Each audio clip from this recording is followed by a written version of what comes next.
एक बार फिर से मेरे YouTube चैनल में, और चैनल का नाम है केमिस्ट्री विद मनीष सोनी।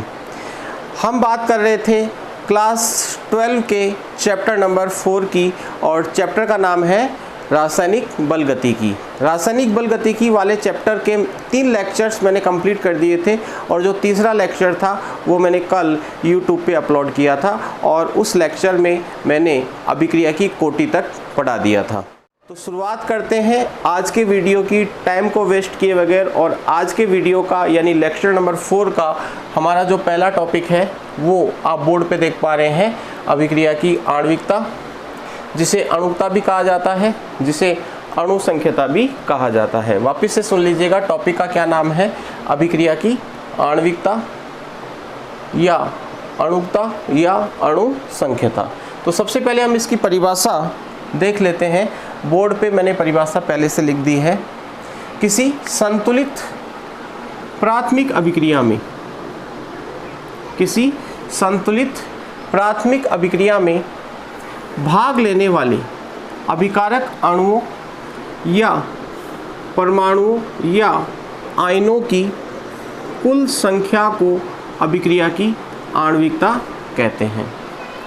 देखिएगा, मान लीजिएगा हमारे पास एक अभिक्रिया है PCl5 को जब गर्म किया जाता है तो बनता है PCl3 प्लस Cl2। इस अभिक्रिया को आप देखिएगा, क्या यह अभिक्रिया संतुलित है? क्या संतुलित होने का मतलब क्या है? देखिएगा, अभिक्रिया के लेफ्ट हैंड साइड में फॉस्फोरस कितना है? 1। इधर भी कितना है? 1। लेफ्ट हैंड साइड में क्लोरीन कितने हैं? 5। इधर भी कितने हैं? 3 और 2 5। इसका मतलब अभिक्रिया क्या है? संतुलित है। ठीक है, संतुलित अभिक्रिया आपने क्लास 10 में और क्लास 11 में पढ़ी है। संतुलित अभिक्रिया क्या होती है? तो बताइएगा, क्या ये अभिक्रिया संतुलित है? क्या बिल्कुल संतुलित है। प्राथमिक अभिक्रिया का क्या मतलब होता है? प्राथमिक अभिक्रिया का मतलब होता है ऐसी अभिक्रिया जो एक पद में क्या होती हो? संपन्न होती हो। ऐसी अभिक्रिया जो एक पद में संपन्न होती हो उसे प्राथमिक अभिक्रिया कहा जाता है, और जो अभिक्रिया एक से अधिक पदों में संपन्न होती है उन्हें हम जटिल अभिक्रिया कहते हैं। क्या कहते हैं? जटिल अभिक्रिया। तो फिलहाल प्राथमिक अभिक्रिया क्या होती है? वे अभिक्रियाएं जो एक पद में संपन्न होती हैं उन्हें क्या कहते हैं? प्राथमिक अभिक्रिया। ये एक प्राथमिक अभिक्रिया है क्योंकि ये एक पद में क्या होती है? संपन्न होती है। इस अभिक्रिया में भाग लेने वाले अभिकारक अणुओं की संख्या कितनी है? 1। PCl5 का एक अणु भाग ले रहा है, इसका मतलब इस अभिक्रिया की जो आणविकता है वो कितनी है? 1। आणविकता का मतलब क्या होता है? किसी संतुलित प्राथमिक अभिक्रिया में भाग लेने वाले अभिकारक अणुओं की, अगर मान लो उस अभिक्रिया में परमाणु भाग ले रहे हैं तो परमाणुओं की, तो बताओ आयनों की कुल संख्या जो होगी वो उस अभिक्रिया की क्या होगी? आणविकता। तो फिलहाल बताइएगा, इस अभिक्रिया की जो आणविकता है वो कितनी होगी? 1, क्योंकि इस अभिक्रिया में भाग लेने वाले अणु कितने हैं? 1। जैसे एक एग्जाम्पल और लिया, H2 प्लस I2 से बना 2HI। बताओ इस अभिक्रिया में कितने अणु भाग ले रहे हैं? 2। एक H2 और एक I2। क्या अभिक्रिया संतुलित है? क्या बिल्कुल संतुलित है। और ये अभिक्रिया एक प्राथमिक अभिक्रिया है क्योंकि ये अभिक्रिया एक पद में संपन्न होती है। तो बताओ इस अभिक्रिया में कितने अणु भाग ले रहे हैं? 2। तो बताओ इसकी आणविकता कितनी होगी? 2। ठीक है, भाग लेने वाले अणुओं या परमाणुओं या आयनों की कुल संख्या क्या कहलाती है? आणविकता। चूंकि इस अभिक्रिया में अणु भाग ले रहे हैं तो हम यहाँ पे अणुओं की कुल संख्या बताएंगे कितनी होगी?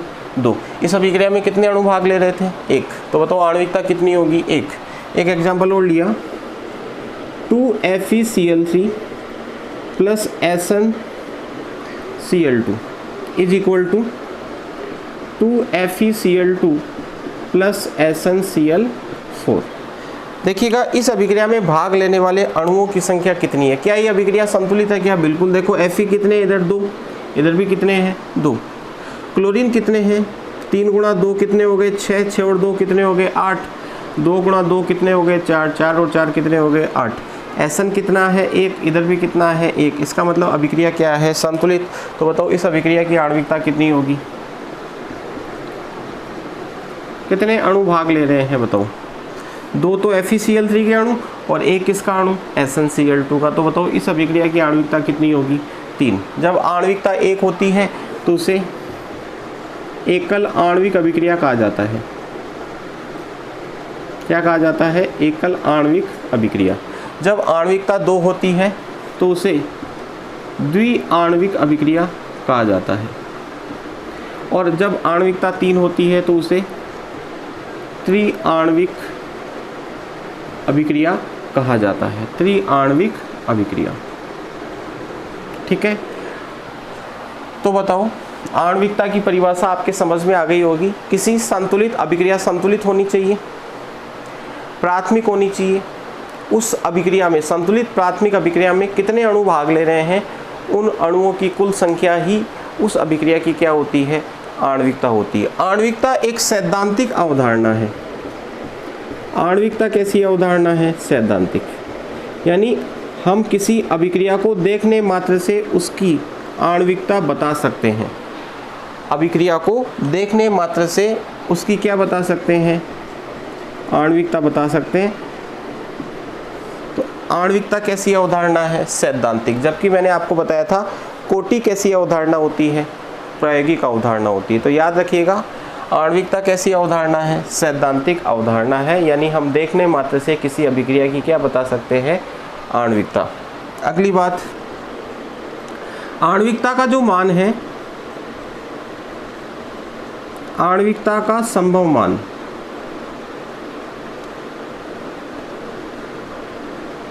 आणविकता का संभव मान शून्य नहीं हो सकता।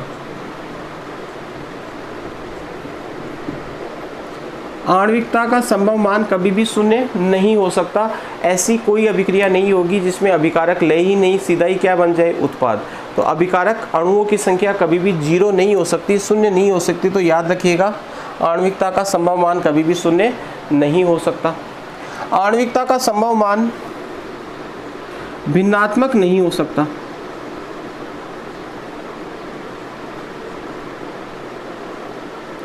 आणविकता का संभव मान कभी भी भिन्नात्मक नहीं हो सकता। इसका मतलब किसी अभिक्रिया की आणविकता कभी भी पॉइंटों में नहीं होती। याद रखिएगा, कभी भी भिन्नात्मक नहीं हो सकता, यानी आणविकता का संभव मान कभी भी पॉइंटों में नहीं होता। जैसे 1.5, 2.5 इस प्रकार से कभी भी आणविकता नहीं होगी, क्योंकि अभिक्रिया में जो अभिकारक के अणु भाग लेंगे वो हमेशा कंप्लीट होंगे, यानी या तो अणु 1 होगा या कितना होगा? 2। कभी भी 1.5 अणु भाग नहीं लेते, 2.5 अणु भाग नहीं लेते, यानी आणविकता कभी भी भिन्नात्मक नहीं होती।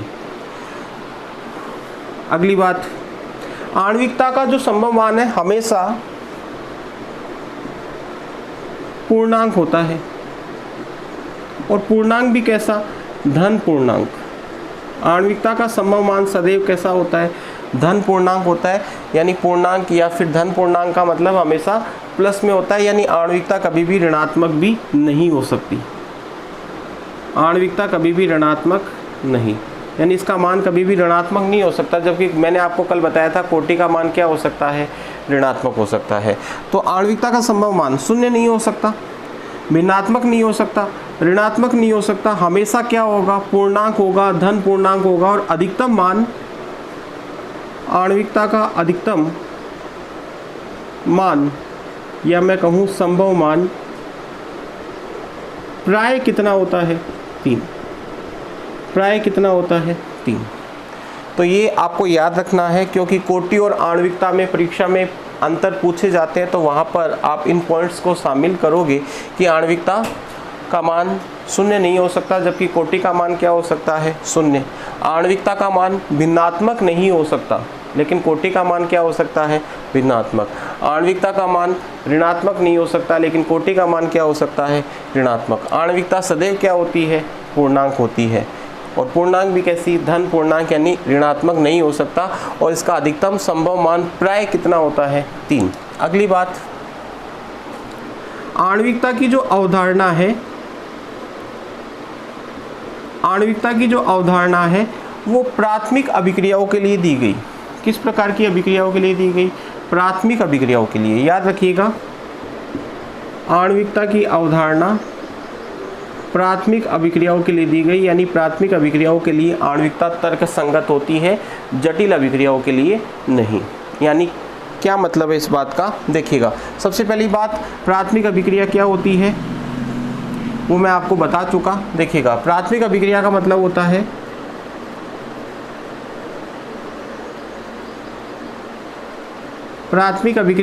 होता है एक पद में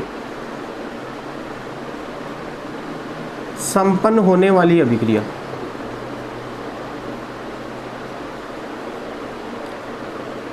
प्राथमिक अभिक्रिया का मतलब होता है एक पद में संपन्न होने वाली अभिक्रिया।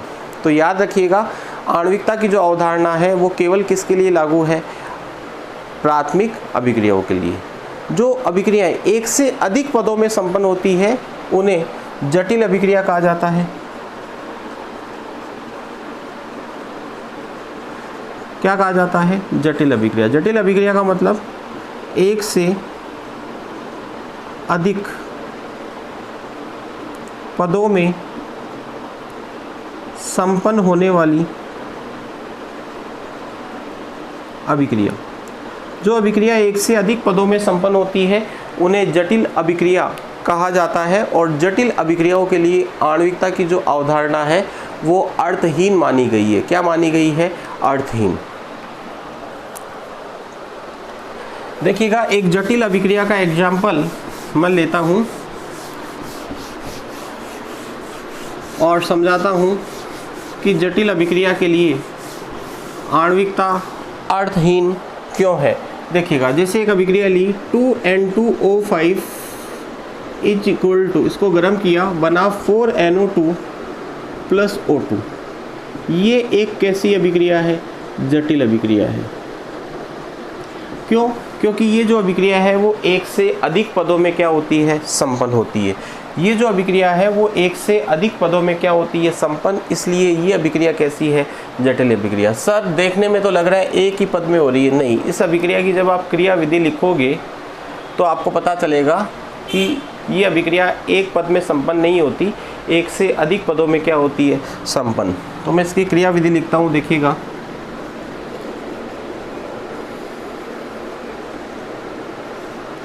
क्रियाविधि लिखने पर पता चलेगा कि जटिल अभिक्रिया के लिए आणविकता अर्थहीन क्यों होती है। देखिएगा, इसकी क्रियाविधि लिख रहा हूँ। ये अभिक्रिया 3 पदों में संपन्न होती है। कितने पदों में? 3 पदों में। पद नंबर 1 यानी स्टेप नंबर 1। सबसे पहले क्या होता है? N2O5 विघटित होकर N2O3 प्लस O2 का निर्माण करता है। N2O5 विघटित होकर क्या बनाता है? N2O3 plus O2। आप देख पा रहे हैं इधर 2 नाइट्रोजन है, इधर भी कितने नाइट्रोजन है? 2। इधर कितनी ऑक्सीजन है? 5। इधर भी कितनी है? 5। तो पहले पद में क्या होता है? N2O5 के कितने अणु काम में आ रहे हैं? 2। उन 2 अणुओं में से एक अणु टूट करके क्या बनाता है? N2O3 plus O2। Step number 2। दूसरे स्टेप में क्या होता है? ये जो N2O3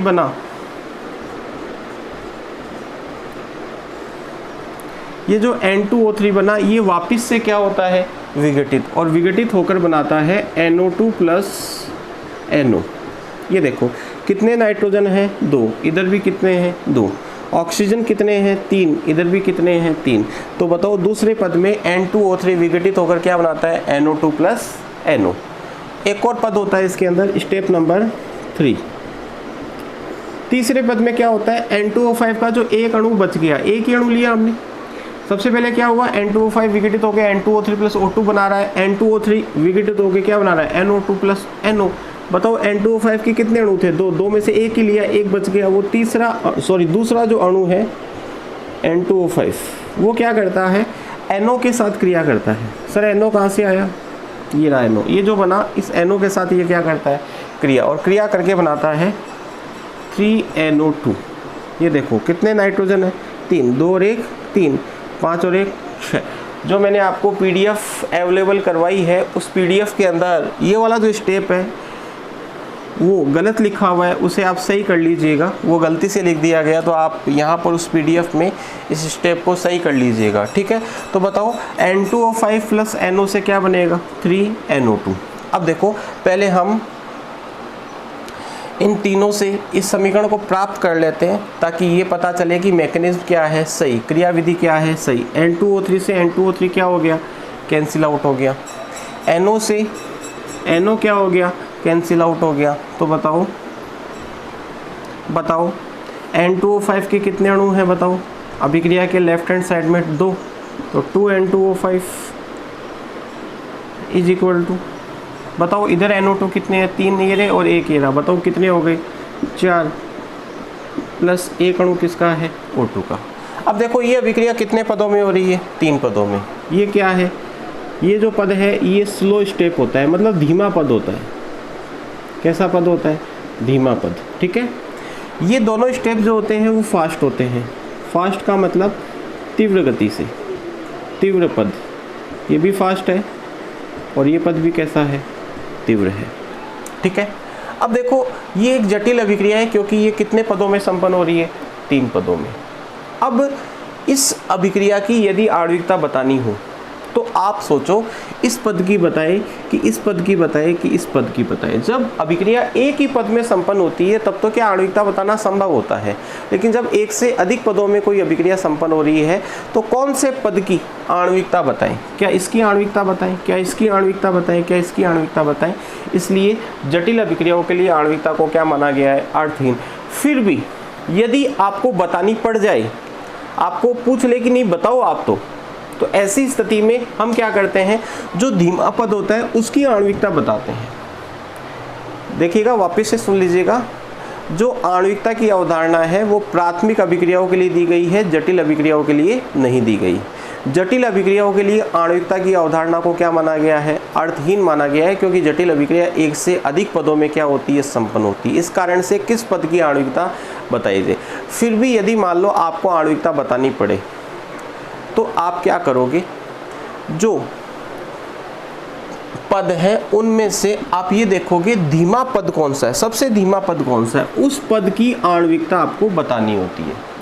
वैसे आणविकता को, वापस से सुन लीजिएगा, वैसे आणविकता को जटिल अभिक्रियाओं के लिए क्या माना गया है, अर्थहीन माना गया है। ये बोल रहा हूँ मैं, माना गया है। क्या माना गया है, अर्थहीन माना गया है। फिर भी यदि आपको आणविकता बतानी हो, आपसे पूछ ले मान लो, तो फिर आपको क्या करना है, जो धीमा पद है उस धीमे पद में भाग लेने वाले अणुओं की संख्या को देखना है और वही उसकी क्या होगी, फिर आणविकता होगी। तो बताओ, इस अभिक्रिया की यदि आणविकता आपसे पूछ ले, वैसे अर्थहीन है आणविकता क्योंकि 3 पद में संपन्न हो रही है, फिर भी पूछ ले तो बताओ इस अभिक्रिया की आणविकता कितनी होगी, 1। ऑर्गेनिक केमिस्ट्री के अंदर आप जब चैप्टर नंबर 10 पढ़ोगे, चैप्टर नंबर 10, उसमें आप एल्किल हैलाइड्स की नाभिक स्नेही प्रतिस्थापन अभिक्रियाएं पढ़ोगे, SN1 और SN2, ठीक है।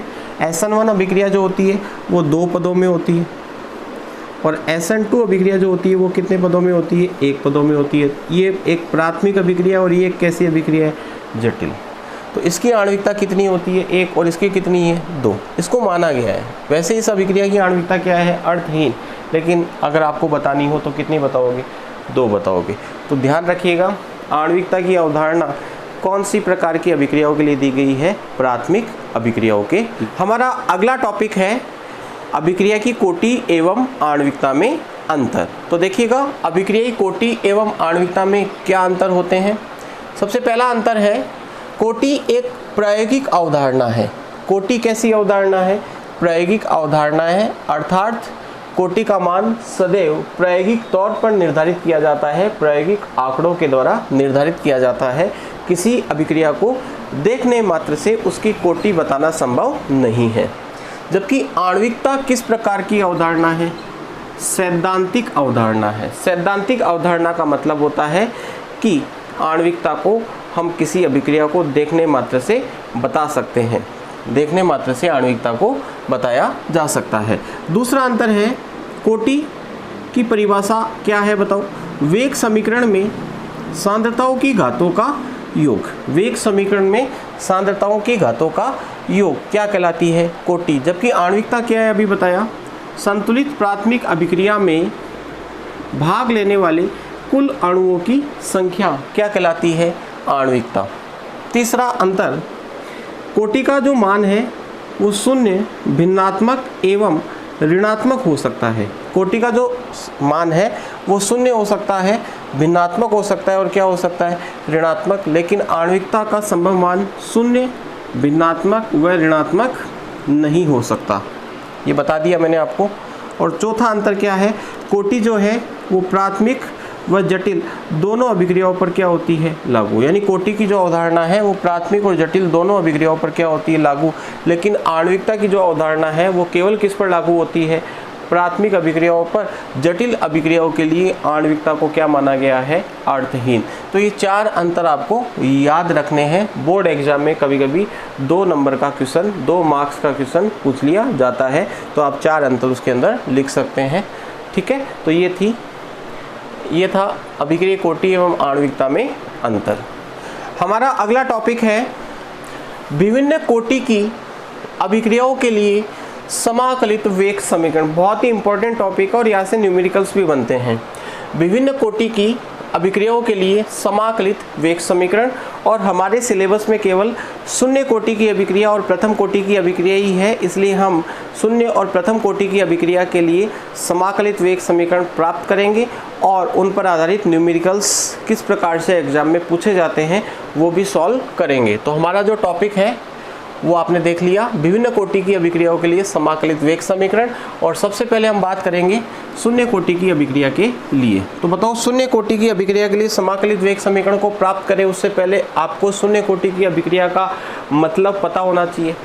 तो लेक्चर नंबर 3 में मैंने आपको बताया था कि शून्य कोटि की अभिक्रिया का मतलब होता है, शून्य कोटि की अभिक्रिया का तात्पर्य होता है कि इस प्रकार की अभिक्रिया का जो वेग है वो अभिकारक की सांद्रता पर निर्भर नहीं करता। शून्य कोटि की अभिक्रिया का मतलब है कि अभिक्रिया का वेग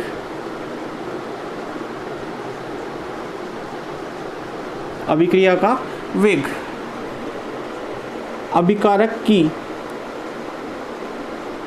सांद्रता पर निर्भर नहीं करता। और कल मैंने आपको बताया था निर्भर नहीं करता, इसका मतलब अभिकारक की सांद्रता की घात कितनी होगी, शून्य होगी।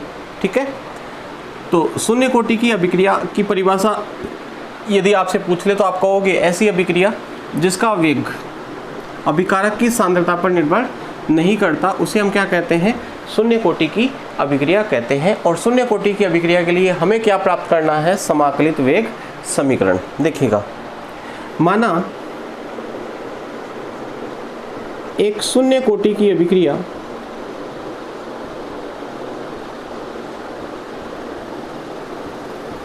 निम्न प्रकार संपन्न होती है। डेरिवेशन कर रहे हैं हम किसका, समाकलित वेग समीकरण का। एग्जाम में पूछा भी जाता है डेरिवेशन। माना एक शून्य कोटि की अभिक्रिया निम्न प्रकार संपन्न होती है। ठीक है, ए से बन रहा है उत्पाद। इस अभिक्रिया को मैंने मान लिया कि अभिक्रिया कौन सी कोटि की है, शून्य कोटि की। तो बताओ, इस अभिक्रिया का जो वेग होगा प्रायोगिक तौर पर वो किसके समानुपाती होगा, ए की सांद्रता की कौन सी घात के, बताओ, शून्य घात के। सही बात है कि नहीं है, घात कितनी आएगी, शून्य आएगी। ठीक है, तो वेग समानुपाती होगा ए की सांद्रता की शून्य घात की। ठीक है, समानुपाती का चिन्ह हटाते हो तो बताओ क्या आता है, एक स्थिरांक। तो हम डायरेक्ट लिख सकते हैं वेग बराबर क्या होगा, के ए की पावर 0। ठीक है, ये कौन सी कोटि की अभिक्रिया का वेग मैंने लिख दिया, शून्य कोटि की अभिक्रिया। घात क्यों लगाई, क्योंकि अभिक्रिया कौन सी कोटि की है, शून्य कोटि की। अब देखिएगा, वेग के स्थान पे हम क्या लिख सकते हैं, इस अभिक्रिया का वेग लिखना मैंने आपको बताया था। इस वेग के स्थान पे हम क्या लिख सकते हैं, -dA, ताक्षणिक रूप में लिखना है -dA/dt। याद कीजिएगा, लेक्चर नंबर 1 में मैंने बताया था कि A से उत्पाद बन रहा है तो इस अभिक्रिया का वेग क्या होगा। तो मैंने कहा था इस अभिक्रिया का वेग होगा -ΔA / ΔT। और ये कौन सा वेग था, औसत वेग। लेकिन यहाँ पर हम जो वेग लिखेंगे वो ताक्षणिक वेग लिखेंगे। कौन सा वेग लिखेंगे, ताक्षणिक, इसलिए डेल्टा के स्थान पे क्या कर दिया, d कर दिया।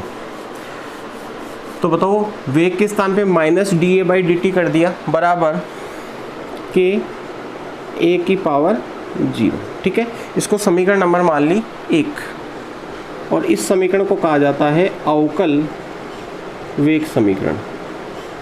तो कई बार एग्जाम में ये भी पूछ लिया जाता है कि शून्य कोटि की अभिक्रिया का अवकल वेग समीकरण लिखो। तो शून्य कोटि की अभिक्रिया का अवकल वेग समीकरण होगा -dA/dt बराबर k a की पावर 0। ठीक है, अब देखिएगा a की पावर 0 का मान कितना होगा 1। मैंने आपको बताया था और आप क्लास 10th में भी पढ़ के आते हैं कि किसी की भी घात अगर 0 हो तो उसका मान हमेशा कितना होता है 1। तो बताओ इसका मान 1 हो गया तो इसको हटा सकते हैं यहाँ से। तो इसको हम क्या लिख सकते हैं -dA/dt = k।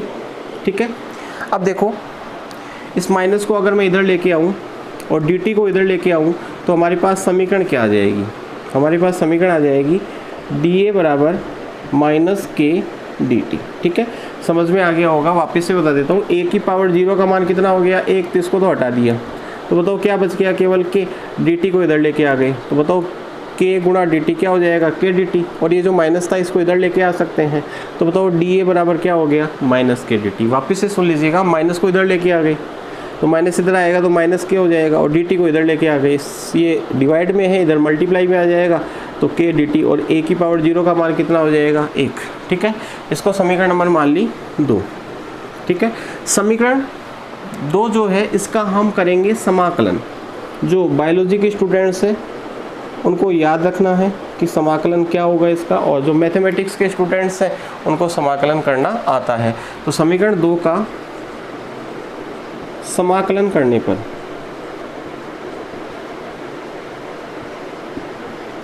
समीकरण 2 का क्या किया समाकलन, तो बताओ समाकलन dA = -k। k एक स्थिरांक है जिसे वेग स्थिरांक कहा जाता है और स्थिरांक का कभी भी समाकलन नहीं होता।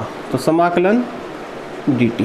ठीक है, तो बताओ dA का समाकलन क्या होगा a, dA का समाकलन क्या होगा a -k, और dt का समाकलन क्या होगा t + c।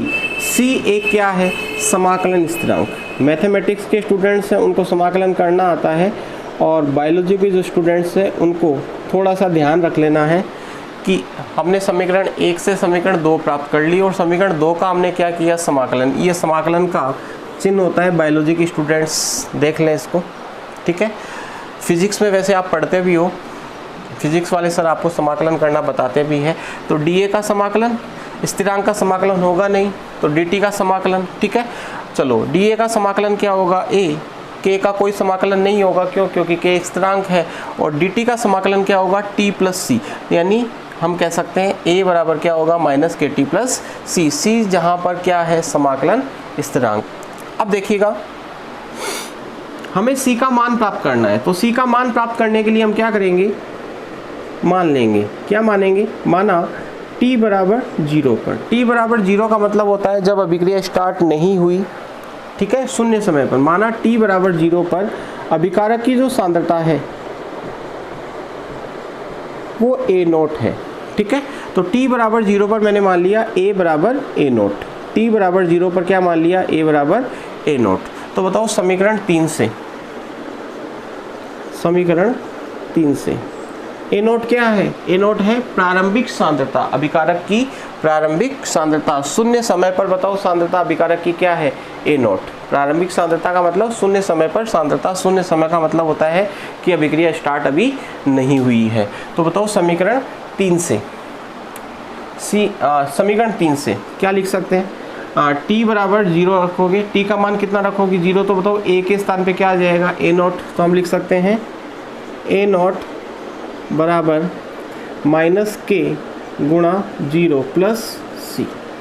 t का मान कितना रखा 0, t का मान यदि आप 0 रखोगे तो a के स्थान पे क्या रख दोगे a0। ठीक है, तो बताओ यहाँ से c बराबर क्या हो जाएगा a0।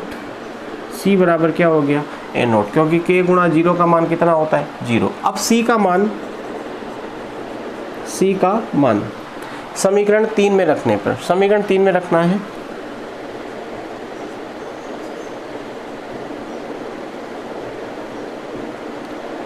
ठीक है, समीकरण 3 में किसका मान रख दिया c का। तो हमारे पास अब जो समीकरण आएगी वो क्या होगी, a बराबर समीकरण 3 ये -kt + c। c की जगह कितना रख दो, ये जो मान आया ना c का ये रख दो a0। ठीक है। तो बताओ यहाँ से के टी बराबर क्या आ जाएगा, ए नोट माइनस ए। और ये जो समीकरण है ना, इसी हम क्या कहते हैं, शून्य कोटि की अभिक्रिया का समाकलित वेग समीकरण। शून्य कोटि की अभिक्रिया का समाकलित वेग समीकरण, जहाँ पे ए नोट क्या है, जहाँ पे ए नोट है अभिकारक की प्रारंभिक सांद्रता, अभिकारक की प्रारंभिक सांद्रता, जहाँ ए नोट क्या है अभिकारक की प्रारंभिक सांद्रता और ए क्या है, ए है अभिकारक की अंतिम सांद्रता। मैं वापस से एक बार समझा दूंगा, आप एक बार देख लीजिएगा। ये जो समीकरण आपको प्राप्त हुई, इसे कहा जाता है शून्य कोटि की अभिक्रिया का समाकलित वेग समीकरण। KT बराबर अभिकारक की प्रारंभिक सांद्रता माइनस अभिकारक की अंतिम सांद्रता। अब बात आती है कि सर एग्जाम में क्या पूछा जाता है। एग्जाम में ये आपसे पूछा जाता है कि शून्य कोटि की अभिक्रिया के लिए समाकलित वेग समीकरण प्राप्त करो, ये डेरिवेशन आपसे पूछा जाता है। तो इस डेरिवेशन को एक बार वापस से मैं समझा देता हूँ। सबसे पहली बात, शून्य कोटि की अभिक्रिया का मतलब क्या होता है, ऐसी अभिक्रिया जिसका वेग अभिकारक की सांद्रता पर निर्भर नहीं करता, अर्थात अभिकारक की सांद्रता की शून्य घात के क्या होता है, समानुपाती। ठीक है। तो मान लिया ये एक अभिक्रिया है जो कौन सी कोटि की अभिक्रिया है, शून्य कोटि की। तो बताओ इस अभिक्रिया के लिए जो वेग होगा वो क्या होगा, वेग बराबर के ए की पावर 0।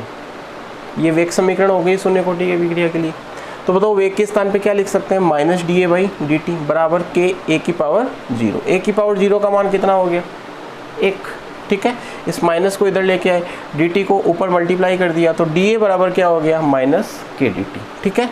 समीकरण 2 का क्या किया, समाकलन। समीकरण 2 का समाकलन करने का मतलब समाकलन डी ए बराबर माइनस के का समाकलन नहीं होगा क्योंकि के क्या है, स्थिरांक, समाकलन डी टी। तो बताओ ए बराबर क्या हो जाएगा, माइनस के टी प्लस सी। ठीक है। ये समाकलन आप पढ़ते हो फिजिक्स के अंदर, और मैथमेटिक्स वाले स्टूडेंट्स भी पढ़ते हैं, मैथ्स के अंदर अच्छे से पढ़ते हो आप लोग। तो ए बराबर हो जाएगा माइनस के टी प्लस सी। अब हमें क्या चाहिए, सी का मान चाहिए। सी का मान प्राप्त करने के लिए हमने क्या मान लिया कि शून्य समय पर अभिकारक की जो सांद्रता है वो कितनी है, ए नॉट है, यानी इसे हम कहेंगे अभिकारक की प्रारंभिक सांद्रता।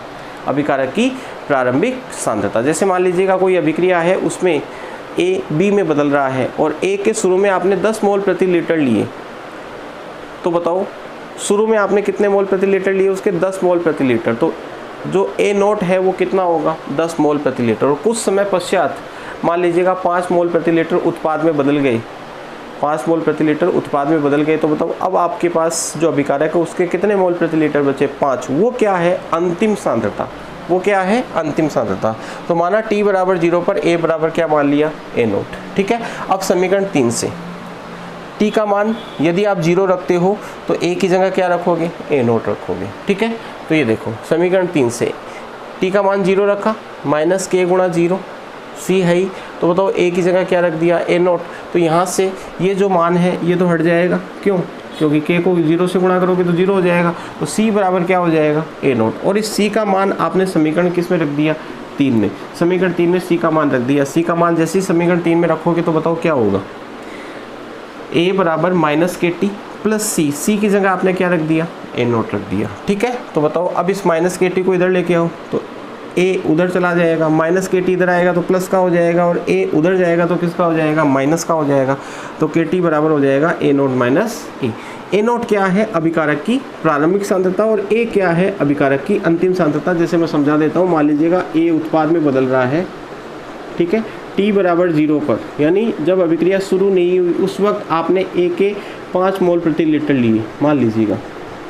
तो बताओ इसके कितने होंगे, 0। कुछ समय के पश्चात, मान लिया 10 मिनट बाद ए बी में बदला, तो बताओ ए के 5 मोल प्रति लीटर में से 3 मोल प्रति लीटर उत्पाद में बदल गई। तो बताओ इसके कितने बचे होंगे, 2।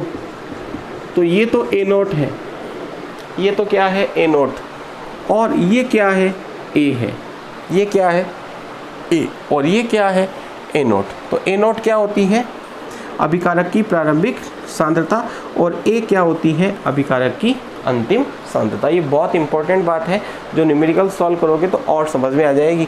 तो बताओ समाकलित वेग समीकरण क्या हो गया, KT बराबर A0 माइनस A, यानी प्रारंभिक सांद्रता माइनस अंतिम सांद्रता।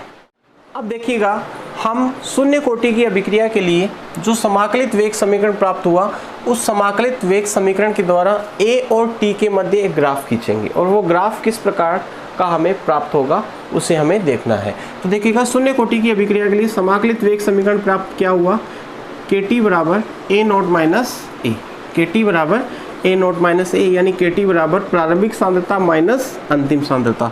इस समीकरण को रीअरेंज करें, माइनस A को इधर लेके आओगे तो बताओ किसका हो जाएगा, प्लस का। तो A बराबर क्या लिख सकते हैं, A0 माइनस KT।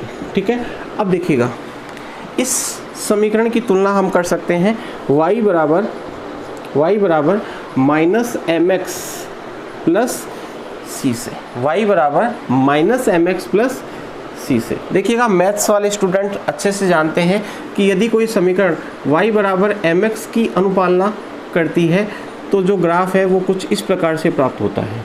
y बराबर mx के लिए अगर कोई समीकरण y बराबर mx समीकरण की पालना करती है तो जो ग्राफ है हमें इस प्रकार से प्राप्त होता है, मूल बिंदु से सीधी रेखा। ये आपको ध्यान रखना है, ठीक है।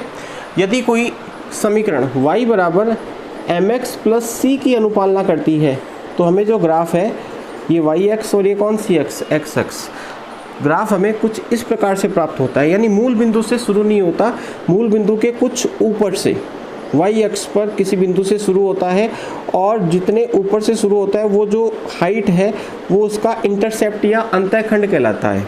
तो ये क्या है, c। तो y बराबर mx प्लस c के लिए ग्राफ इस प्रकार से प्राप्त होता है, और एक समीकरण होती है y बराबर माइनस mx प्लस c, और इस प्रकार की समीकरण के लिए ग्राफ हमें कुछ इस प्रकार से प्राप्त होता है, ये y और ये क्या है x, और ये जो दूरी है इसे हम कहते हैं c। तो बताओ, ये जो समीकरण है इसके लिए हमें A और T के मध्य क्या खींचना है, ग्राफ। तो बताओ, y अक्ष पे तो हम क्या लेंगे, A, और x अक्ष पे हम क्या लेंगे, T लेंगे। तो बताओ, ये जो समीकरण है वो क्या इस समीकरण की अनुपालना कर रही है क्या, नहीं। क्या इस समीकरण की अनुपालना कर रही है क्या, नहीं।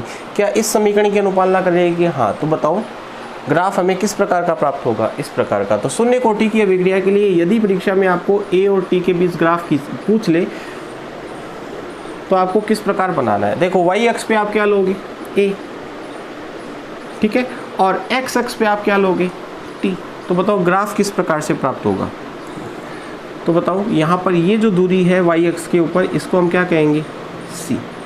क्या कहेंगे, c, अंतःखंड। और अंतःखंड का मान किसके बराबर होगा, बताओ, A0 के बराबर। तो ये जो दूरी है उसे हम क्या कह देंगे, A0। ठीक है, c बराबर क्या हो जाएगा, A0। ठीक है, बताओ, जो ढाल है m क्या होती है, इसके अंदर ढाल होती है, स्लोप होती है। तो m का जो मान होगा वो किसके बराबर होगा, माइनस k की। तो ये आपसे क्वेश्चन पूछा जा सकता है कि शून्य कोटि की अभिक्रिया के लिए A और T के बीच यदि ग्राफ खींचा जाए तो उस ग्राफ का ढाल कितना होगा। तो ग्राफ का ढाल होगा माइनस k। ये देखो, m का जो मान है वो किसके बराबर होगा, माइनस k के। अंतःखंड का मान किसके बराबर होगा, A0 के बराबर। अंतःखंड का मान किसके बराबर होगा, A0 के बराबर। अब हम पढ़ेंगे शून्य कोटि की अभिक्रिया का अर्धायुकाल कितना होगा। अर्धायुकाल का मतलब होता है वह समय जिसमें अभिकारक की सांद्रता अपनी प्रारंभ की कितनी रह जाए, आदि। मान लीजिएगा कोई अभिक्रिया है, A से क्या बन रहा है, उत्पाद। इस अभिक्रिया में T बराबर 0 पर अभिकारक की जो सांद्रता है वो 10 मोल प्रति लीटर हमने ली, यानी प्रारंभिक सांद्रता कितनी ली, 10 मोल प्रति लीटर। ठीक है, कुछ समय के पश्चात अभिकारक की जो सांद्रता है वो घट कर के 5 मोल प्रति लीटर रह गई, यानी आधी रह गई। शुरू में इसकी कितनी थी, 10। तो बताओ, इसकी कितनी होगी, 0। अब कुछ समय पश्चात समय t बराबर मान लीजिएगा 10 मिनट पश्चात। कितने मिनट पश्चात, 10 मिनट पश्चात।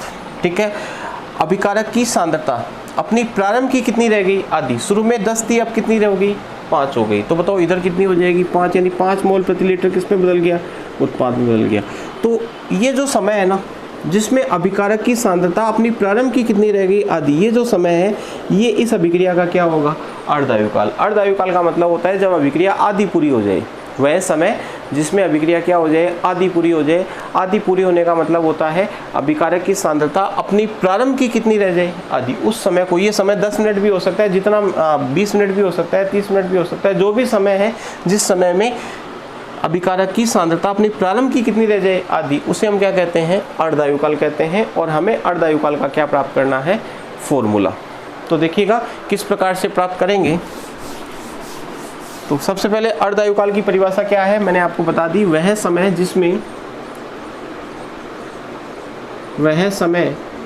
जिसमें अभिकारक की सांद्रता अपनी प्रारंभ की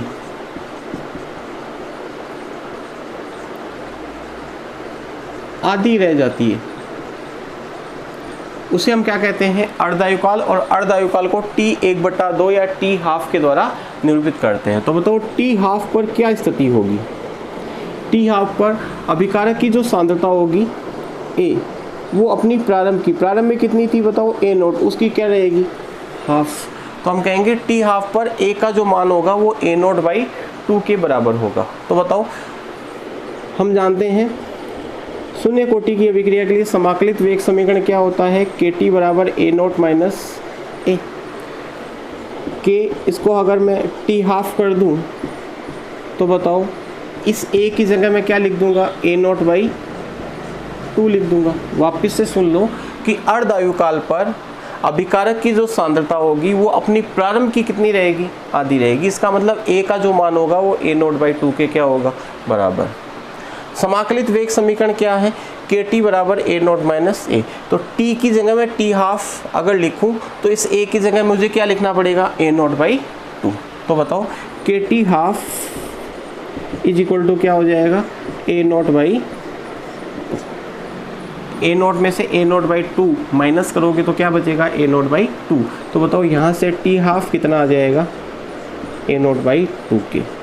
तो ये शून्य कोटि की अभिक्रिया के लिए अर्धायुकाल का क्या हो गया, सूत्र हो गया। इसका मतलब T½ बराबर अभिकारक की प्रारंभिक सांद्रता बटा 2K।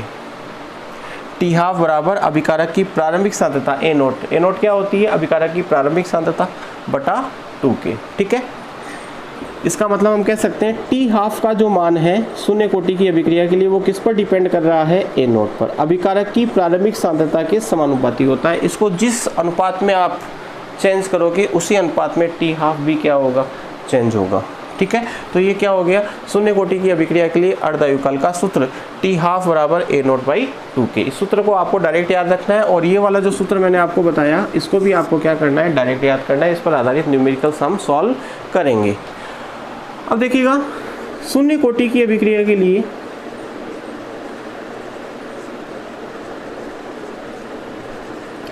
पूर्ण आयुकाल का मतलब T फुल, यानी वह समय जिसमें अभिकारक की सांद्रता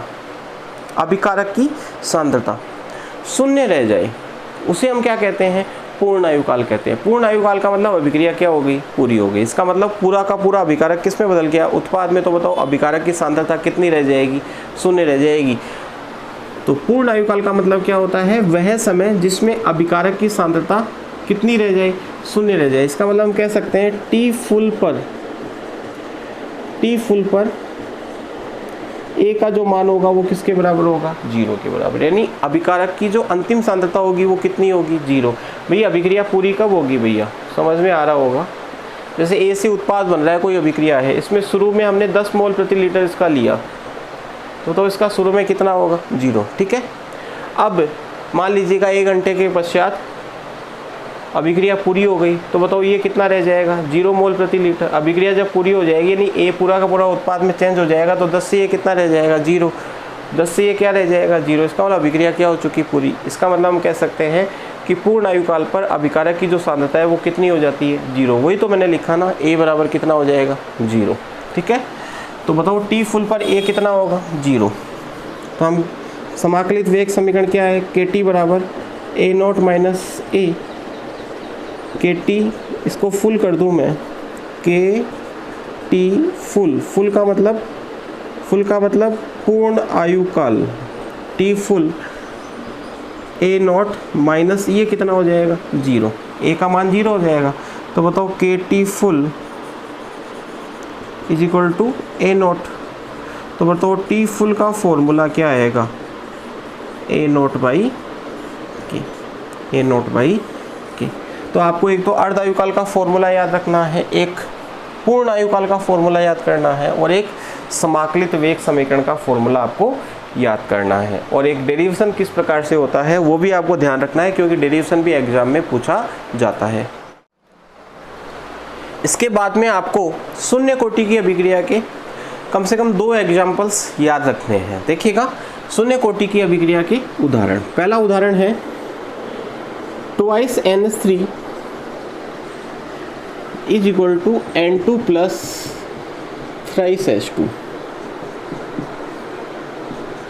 प्लेटिनम सतह पर जब अमोनिया को गर्म किया जाता है तो नाइट्रोजन एवं हाइड्रोजन गैस का क्या होता है निर्माण, और ये जो अभिक्रिया है वो शून्य कोटि की अभिक्रिया होती है। यानी इसके लिए जो वेग समीकरण होगा वो क्या होगा, वेग बराबर K NH3 की पावर 0।